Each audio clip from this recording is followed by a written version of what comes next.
News Prime, Tinubu sends legal practitioners bill to Senate for modernization of legal profession. And business petroleum marketers seek review of subsidy removal. And on the foreign scene, United States envoy urges warring sides in Sudan to accept ceasefire proposal. And in sports, Nigerian National League directs clubs to establish feeder terms. Hello and welcome to all our viewers in Nigeria and around the world to News Prime on Global Television, coming to you live from the nation's capital, Abuja. I am Jumai Manson. A quick reminder that Global Television is on DSTV channel 365 and Star Times channel 276. And on the news in full, President Bola Tinubu has transmitted a bill to Senate seeking the repeal and reenactment of Legal Practitioners Act Cap L11 laws of the Federation 2004, originally enacted in 1962. President Tinubu, in a letter read by President of the Senate, Godswill Akpabio, explained that the bill seeks to promote and protect public interest and the rule of law, strengthen professional ethics, and conduct improved transparency in regulation of legal services. A bill introduces reforms designed to uphold professional standards, improve disciplinary mechanisms, and ensure accountability among legal practitioners, which include a mandatory 2-year post-professional legal internship and compulsory continuing professional development for all legal practitioners. Senate has adjourned plenary following the passing of one of its members, Senator Okechukwu Ezie, who represented Enugu North Senatorial District. Topsy Gimba has details.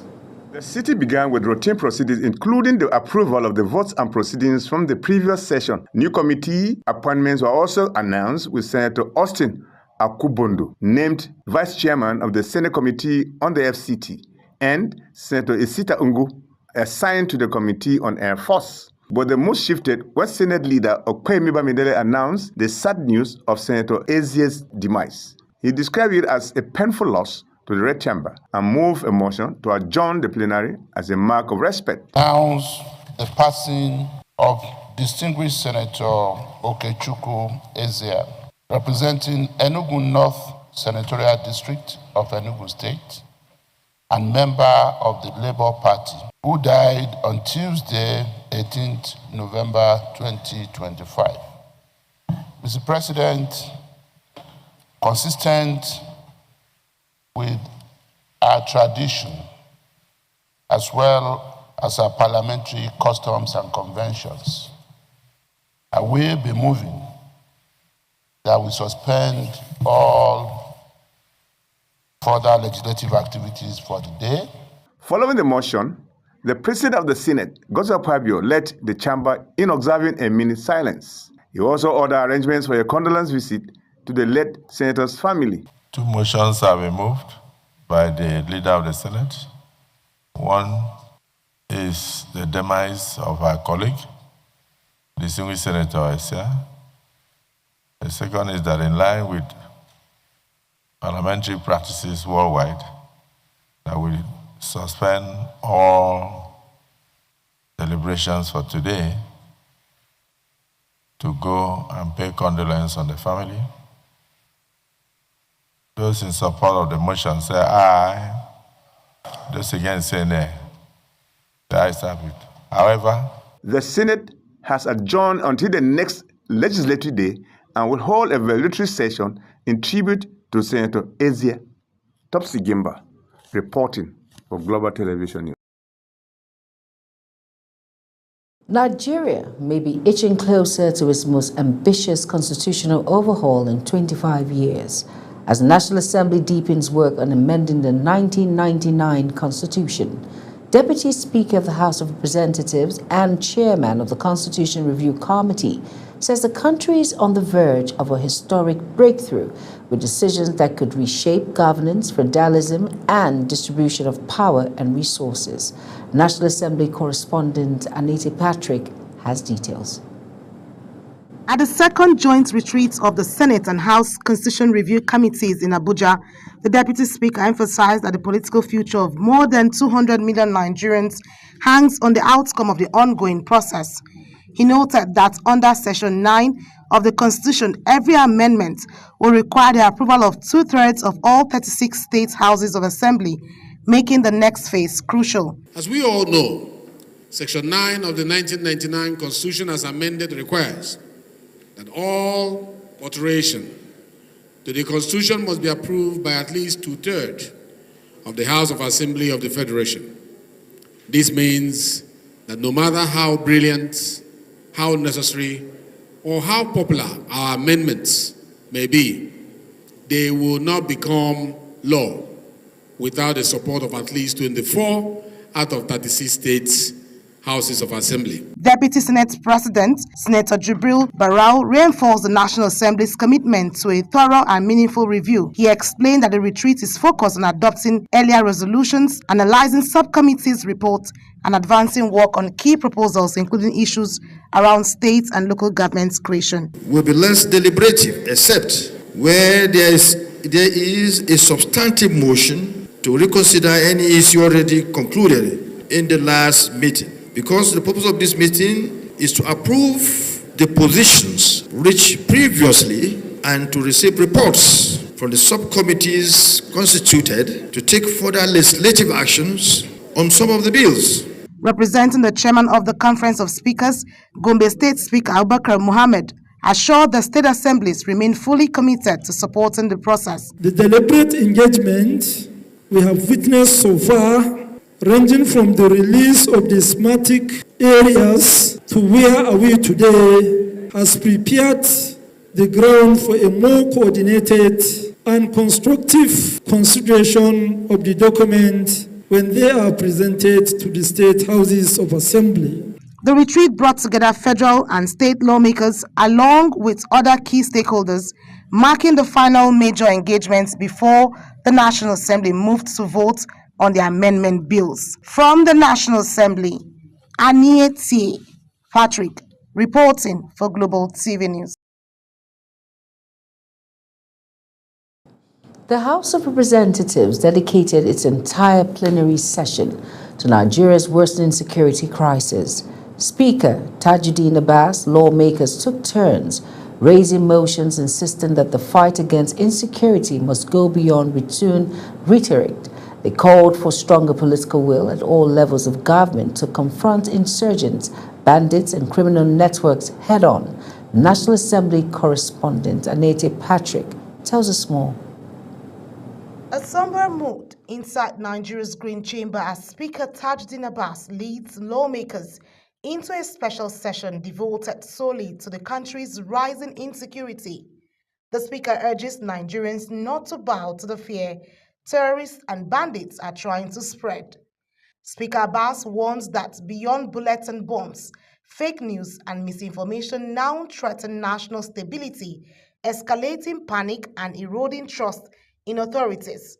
He appeals to citizens and lawmakers to rely on verified sources only. These incidents remind us of the scale of the threat we face and the seriousness of the work before us. The House leader, Julius Inyubere, reviewing security trends across the 6 geopolitical zones, highlighted alarming figures of thousands killed, over 24,000 violent incidents in the last year, and millions displaced.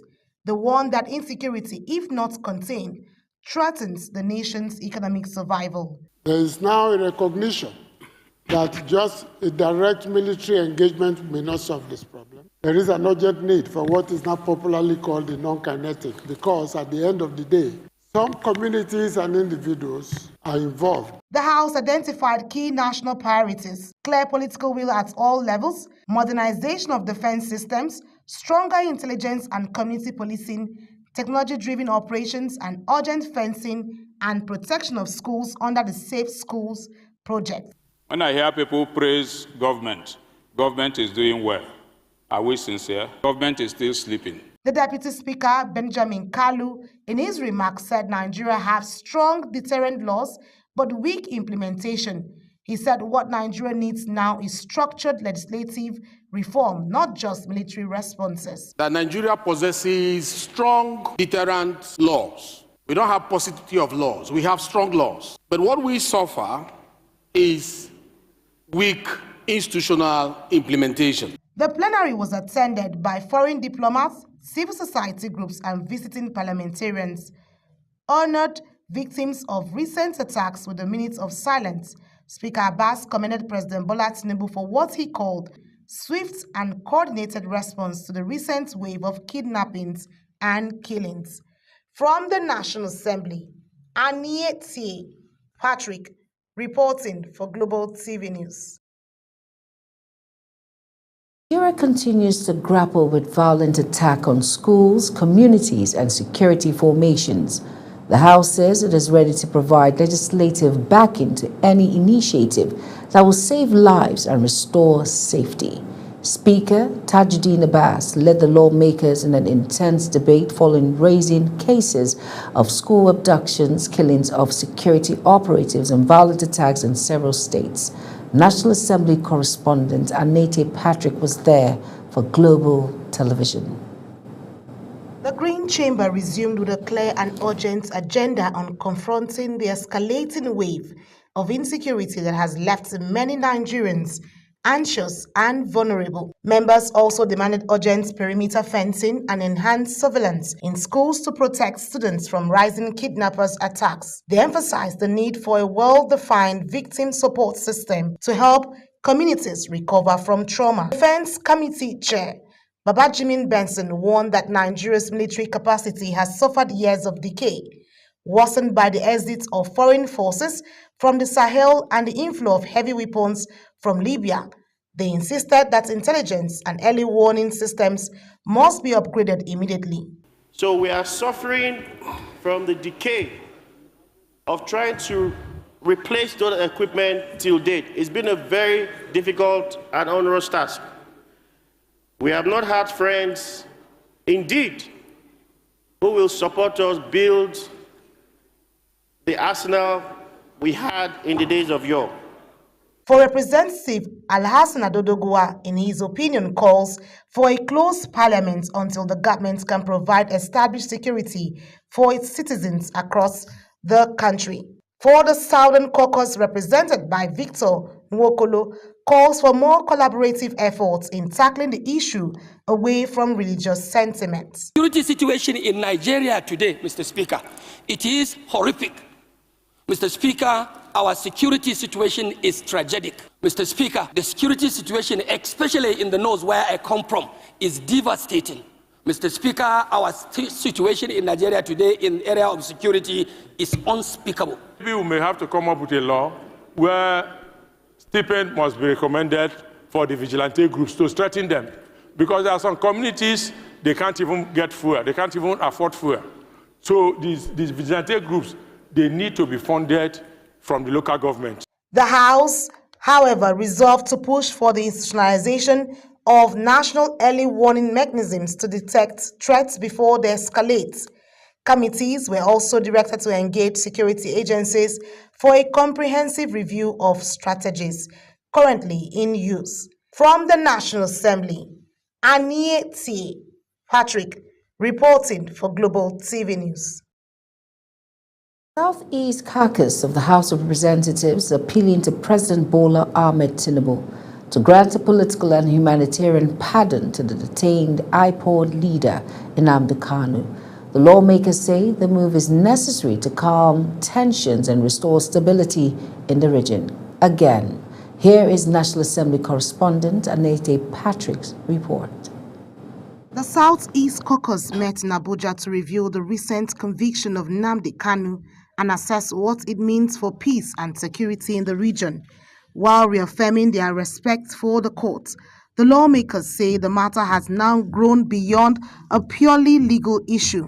After deliberations, the lawmakers resolved to formally appeal to President Bola Tinubu to use his constitutional powers under Section 175 and grant Kanu a presidential pardon. After extensive deliberation, the caucus resolved to humbly appeal to the President of the Federal Republic of Nigeria, His Excellency Bola Ahmed Tinubu, GCFR, to consider a political and humanitarian intervention using the constitutional powers granted under Section 175 of the 1999 Constitution to grant pardon to Mazi Nnamdi Kanu. The legislators say Kanu's continued detention has fueled agitation, disrupted commercial life, and increased fear across the region. The warn that the emotional and economic burden on families and communities is deepening. Our appeal is grounded on the following considerations. 1. We believe that the continued detention of Mazi Kanu has contributed significantly to tension and agitation in the southeast. Despite numerous calls for calm, the atmosphere remains strained. A presidential act of mercy at this time has the potential to de-escalate tensions, restore normalcy, and reduce the cycle of security operations and civil resistance. The caucus added that Nigeria has a history of using presidential clemency to heal divisions and believes this moment requires similar leadership. They insist that releasing Kanu could create room for broader engagement between the federal government and Southeast leaders. The lawmakers also appealed to residents of the Southeast to remain calm and law-abiding while efforts continue towards a peaceful resolution. From the National Assembly, Aniete Patrick, reporting for Global TV News. General of Police Kayode Egbetokun has visited Kebbi State Governor Dr. Nasiru Idris following the adoption of students at the Government Girls Comprehensive Secondary School in Maga. The visit underscores renewed security efforts as rescue operations intensify. Kikelomo Okere tells us more. The Inspector General of Police, Kayode Egbetokun, arrived at the Government House in Benin Kebbi for a closed-door meeting with Governor Nasir Idris. His visit comes just days after armed men stormed the Government Girls Comprehensive Secondary School in Maga, abducting students in an attack that has raised fresh concern about school safety in the region. The police chief says the trip was a direct response to the incident, assuring state authorities that the force has deployed additional personnel and specialized units to support ongoing rescue mission. He noted that coordination between local security agencies, community networks, and federal resources has been strengthened to fast-track the rescue mission. The loss of life and the violation of our peace is utterly unacceptable to us. I want to assure you, Excellency, that the Nigerian Police Force understands the gravity of the situation on ground, and I want to assure you that we stand with you. We are going to fight this evil till peace is restored to our troubled communities. The police chief says the security formation across the affected communities are now being reinforced with surveillance team, tactical squad, and intelligence officers expanding their coverage across major routes and suspected hideouts. The police boss says the priority is the safe return of the abducted students and restoring calm in nearby communities. I want to assure you, Excellency, that we are not going to allow these criminal elements to succeed in their cruel agenda. We have responded to that situation adequately from the first sector. We have deployed additional tactical assets to Kebbi State.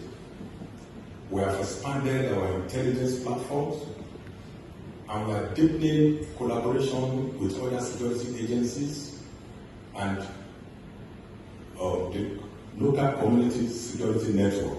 With reinforcements now spread across critical corridors, the police insist the abductors will have no safe haven. The operation continues until every missing student is accounted for and normalcy fully restored in the affected communities. Kikelomo Okere, Global Television News. You are watching the live broadcast of News Prime. When News Prime returns, United States envoy urges warring sides to accept ceasefire proposal amid Sudan crisis. Details coming shortly, plus business and sports stories on the other side of this break. Please stay with us.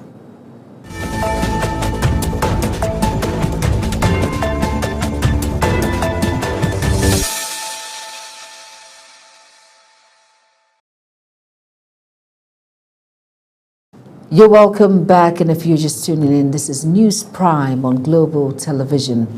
Thank you for staying with us. In business now, the Independent Petroleum Marketers Association in Kano State is calling on the federal government to review the petroleum subsidy removal policy, as continuous price fluctuations are forcing many marketers out of business.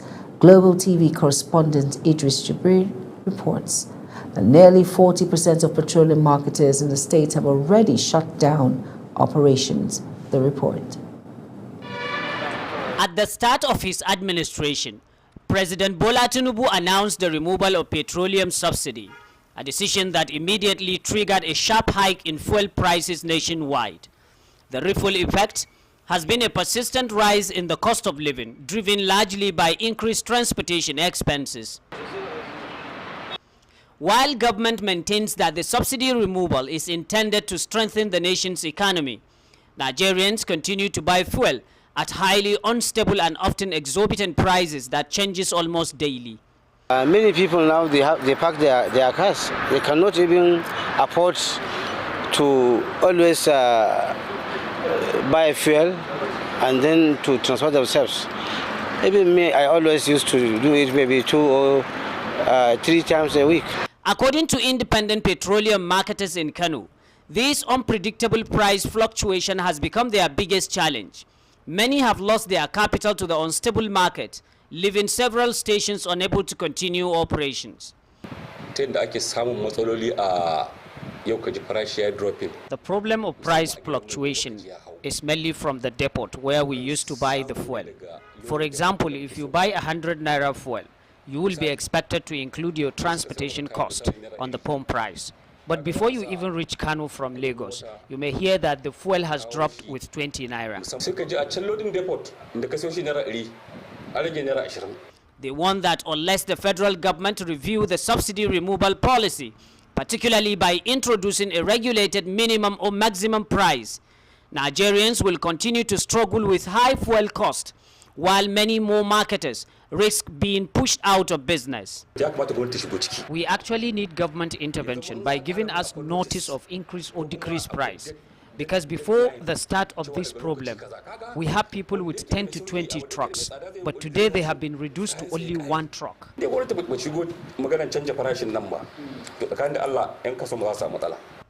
Fuel is not scarce in Kano at the moment, but there is no uniform pump price, as filling stations continue to sell at different rates across the states. From Kano, Idris Jibrin, Global Television News. Now to the foreign scene. Now, President Donald Trump Africa envoy Masal Bulus says neither of Sudan's warring sides has accepted a new ceasefire proposal, urging both to agree to the plan presented by Washington on behalf of mediators without preconditions. Bulus, senior advisor to U.S. President Donald Trump on Africa, stated that the army had introduced conditions to the humanitarian truce proposal, while the Rapid Support Forces still need to agree to it in its exact format. Uyi Agbomofuigbe completes the story. The United States envoy was in Abu Dhabi to discuss regional conflicts and the situation in Sudan, having been engaged in working with the Quad Group, comprising the United Arab Emirates, Saudi Arabia, and Egypt, to bring about an end to the war. The envoy also said the Sudanese army had introduced conditions to the proposal to which it had already agreed, urging them to drop all preconditions. We have appealed and we have asked repeatedly the two parties to accept this humanitarian truce as presented without any preconditions. The envoy also advanced a bigger issue, the humanitarian challenge occasioned by the ongoing crisis. The United Nations Office for the Coordination of Humanitarian Affairs had reported that since April 2023, Sudan has faced an unprecedented humanitarian crisis driven by the ongoing conflict between the Sudanese armed forces and the Rapid Support Forces. And the people of Sudan can't wait any longer for humanitarian assistance to reach people everywhere in Sudan. The levels of malnutrition and suffering seen in those who are fleeing al-Fashir is unprecedented. The Rapid Support Forces said it has declared a unilateral 3-month ceasefire a day after its rival rejected an international ceasefire proposal. Uyi Agmofwegbe reporting for Global TV News. Bobi Wine, the main challenger of President Yoweri Museveni's 40-year rule in Uganda, has drawn vast crowds as he brought his campaign to the capital, Kampala, ahead of January's election. Wine, whose real name is Robert Yagulanyi, is a 43-year-old singer-turned-politician who has become hugely popular among Ugandan young people. He, however, faces a deeply entrenched political machine led by 81-year-old Museveni. Zara Nasiru has the rest of the story.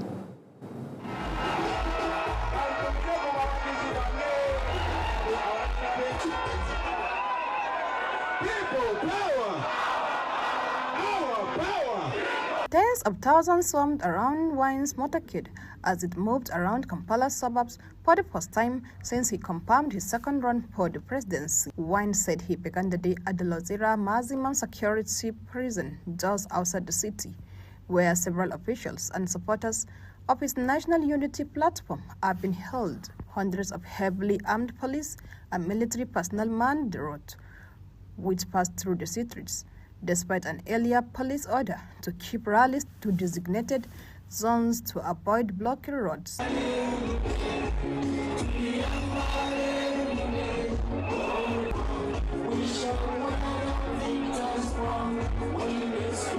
Wine has been arrested numerous times and has alleged torture in police and military custody, lost to Museveni in 2021 elections that were marred by widespread reports of irregularities and severe violence from security forces. Zahra Nasr reporting for Global TV News. News now, the Nigeria National League (NNL) has directed clubs in the division to establish feeder teams. Chief Operating Officer of the league, Danlamin Alalani, stated this, adding that feeder teams can provide a platform for younger players to develop and hone their skills with the potential to be promoted to the main team. And the league said the aim is to improve club stability, player development, and overall league structure. And that's it on Global TV News Prime.